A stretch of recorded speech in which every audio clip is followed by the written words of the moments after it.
Chapter 2. Mistress Mary, Quite Contrary.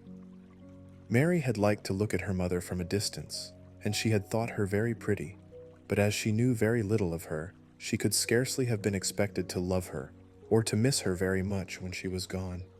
She did not miss her at all, in fact, and as she was a self-absorbed child, she gave her entire thought to herself, as she had always done. If she had been older, she would no doubt have been very anxious at being left alone in the world, but she was very young, and as she had always been taken care of, she supposed she always would be. What she thought was that she would like to know if she was going to nice people who would be polite to her and give her her own way as her ayah and the other native servants had done. She knew that she was not going to stay at the English clergyman's house where she was taken at first. She did not want to stay. The English clergyman was poor, and he had 5 children nearly all the same age, and they wore shabby clothes and were always quarreling and snatching toys from each other. Mary hated their untidy bungalow and was so disagreeable to them that after the first day or two nobody would play with her. By the second day they had given her a nickname which made her furious. It was Basil who thought of it first. Basil was a little boy with impudent blue eyes and a turned-up nose, and Mary hated him. She was playing by herself under a tree, just as she had been playing the day the cholera broke out. She was making heaps of earth and paths for a garden, and Basil came and stood near to watch her. Presently, he got rather interested and suddenly made a suggestion. "Why don't you put a heap of stones there and pretend it is a rockery?" he said. "There in the middle," and he leaned over her to point. "Go away," cried Mary. "I don't want boys. Go away." For a moment Basil looked angry, and then he began to tease. He was always teasing his sisters. He danced round and round her and made faces and sang and laughed. "Mistress Mary, quite contrary, how does your garden grow, with silver bells and cockle shells and marigolds all in a row?" He sang it until the other children heard and laughed too, and the crosser Mary got, the more they sang Mistress Mary, quite contrary, and after that, as long as she stayed with them, they called her Mistress Mary, quite contrary, when they spoke of her to each other, and often when they spoke to her. "You are going to be sent home," Basil said to her, "at the end of the week, and we're glad of it." "I am glad of it too," answered Mary. "Where is home?" "She doesn't know where home is," said Basil with 7-year-old scorn. "It's England, of course. Our grandmamma lives there, and our sister Mabel was sent to her last year. You are not going to your grandmamma. You have none. You are going to your uncle. His name is Mr. Archibald Craven." "I don't know anything about him," snapped Mary. "I know you don't," Basil answered. "You don't know anything. Girls never do. I heard Father and Mother talking about him. He lives in a great big desolate old house in the country, and no one goes near him. He's so cross he won't let them, and they wouldn't come if he would let them. He's a hunchback, and he's horrid." "I don't believe you," said Mary, and she turned her back and stuck her fingers in her ears, because she would not listen any more. But she thought over it a great deal afterward, and when Mrs. Crawford told her that night that she was going to sail away to England in a few days, and go to her uncle, Mr. Archibald Craven, who lived at Misselthwaite Manor, she looked so stony and stubbornly uninterested that they did not know what to think about her. They tried to be kind to her, but she only turned her face away when Mrs. Crawford attempted to kiss her, and held herself stiffly when Mr. Crawford patted her shoulder. "She is such a plain child," Mrs. Crawford said pityingly afterward. "And her mother was such a pretty creature. She had a very pretty manner too, and Mary has the most unattractive ways I ever saw in a child. The children call her Mistress Mary, quite contrary, and though it's naughty of them, one can't help understanding it. Perhaps if her mother had carried her pretty face and her pretty manners oftener into the nursery, Mary might have learned some pretty ways too. It is very sad, now the poor beautiful thing is gone, to remember that many people never even knew that she had a child at all. I believe she scarcely ever looked at her," sighed Mrs. Crawford. "When her ayah was dead, there was no one to give a thought to the little thing. Think of the servants running away and leaving her all alone in that deserted bungalow. Colonel McGrew said he nearly jumped out of his skin when he opened the door and found her standing by herself in the middle of the room." Mary made the long voyage to England under the care of an officer's wife, who was taking her children to leave them in a boarding school. She was very much absorbed in her own little boy and girl, and was rather glad to hand the child over to the woman Mr. Archibald Craven sent to meet her in London. The woman was his housekeeper at Misselthwaite Manor, and her name was Mrs. Medlock. She was a stout woman, with very red cheeks and sharp black eyes. She wore a very purple dress, a black silk mantle with jet fringe on it, and a black bonnet with purple velvet flowers which stuck up and trembled when she moved her head. Mary did not like her at all, but as she very seldom liked people, there was nothing remarkable in that. Besides which, it was very evident Mrs. Medlock did not think much of her. "My word, she's a plain little piece of goods," she said. "And we'd heard that her mother was a beauty. She hasn't handed much of it down, has she, ma'am?" "Perhaps she will improve as she grows older," the officer's wife said good-naturedly. "If she were not so sallow and had a nicer expression, her features are rather good. Children alter so much." "She'll have to alter a good deal," answered Mrs. Medlock. "And there's nothing likely to improve children at Misselthwaite, if you ask me." They thought Mary was not listening because she was standing a little apart from them at the window of the private hotel they had gone to. She was watching the passing buses and cabs and people, but she heard quite well, and was made very curious about her uncle and the place he lived in. What sort of a place was it, and what would he be like? What was a hunchback? She had never seen one. Perhaps there were none in India.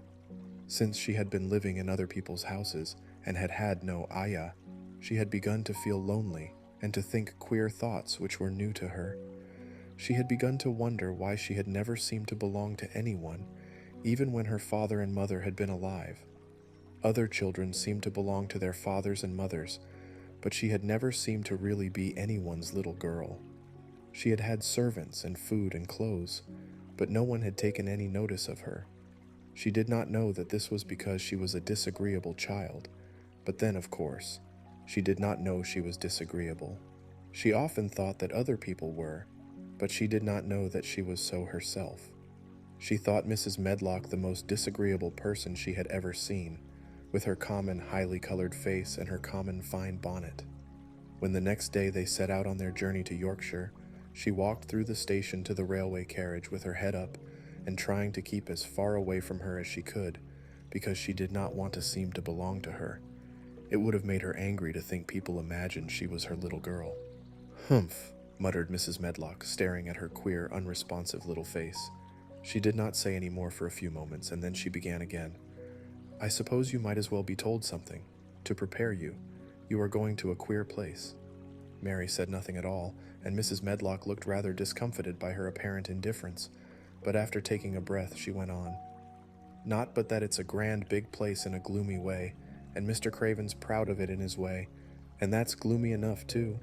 The house is 600 years old and it's on the edge of the moor, and there's near 100 rooms in it, though most of them's shut up and locked, and there's pictures and fine old furniture and things that's been there for ages, and there's a big park round it and gardens and trees with branches trailing to the ground, some of them." She paused and took another breath. "But there's nothing else," she ended suddenly.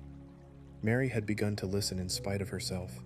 It all sounded so unlike India, and anything new rather attracted her, but she did not intend to look as if she were interested. That was one of her unhappy, disagreeable ways. So she sat still. "Well," said Mrs. Medlock, "what do you think of it?" "Nothing," she answered. "I know nothing about such places." That made Mrs. Medlock laugh, a short sort of laugh. She said, "but you are like an old woman. Don't you care?" "It doesn't matter," said Mary, "whether I care or not." "You are right enough there," said Mrs. Medlock. "It doesn't. What you're to be kept at Misselthwaite Manor for I don't know, unless because it's the easiest way. He's not going to trouble himself about you, that's sure and certain. He never troubles himself about no one." She stopped herself as if she had just remembered something in time. "He's got a crooked back," she said. "That set him wrong. He was a sour young man and got no good of all his money and big place till he was married." Mary's eyes turned toward her in spite of her intention not to seem to care. She had never thought of the hunchback's being married, and she was a trifle surprised. Mrs. Medlock saw this, and as she was a talkative woman, she continued with more interest. This was one way of passing some of the time, at any rate. She was a sweet, pretty thing, and he'd have walked the world over to get her a blade of grass she wanted. Nobody thought she'd marry him, but she did, and people said she married him for his money. But she didn't. She didn't, positively. When she died, Mary gave a little involuntary jump.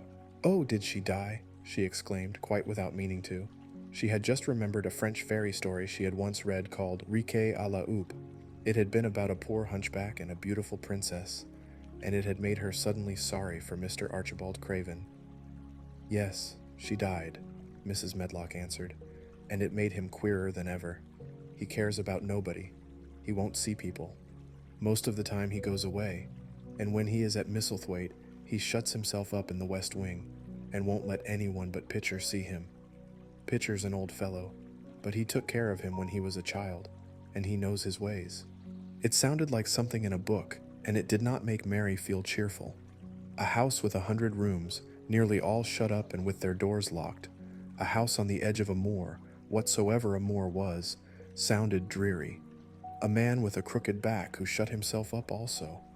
She stared out of the window with her lips pinched together, and it seemed quite natural that the rain should have begun to pour down in gray, slanting lines and splash and stream down the window panes.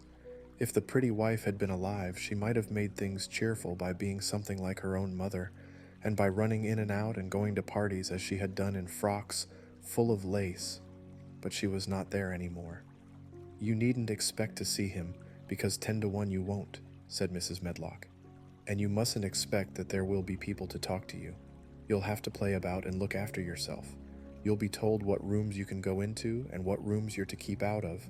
There's gardens enough, but when you're in the house, don't go wandering and poking about.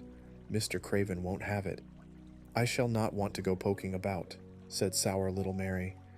And just as suddenly as she had begun to be rather sorry for Mr. Archibald Craven, she began to cease to be sorry, and to think he was unpleasant enough to deserve all that had happened to him. And she turned her face toward the streaming panes of the window of the railway carriage, and gazed out at the gray rainstorm, which looked as if it would go on forever and ever. She watched it so long and steadily that the grayness grew heavier and heavier before her eyes, and she fell asleep. That brings us to the end of our chapter. I hope you've enjoyed it. Let's get some conversation going in the comments. How would you feel about moving to Misselthwaite Manor? Would you be excited and embrace the change? Or are you the type of person who avoids change at all costs? Let me know, and stay tuned for the continuation of our story. If you have any home fragrance related questions, shoot an email to booksandbars@yahoo.com. Thanks so much for listening. Until next time.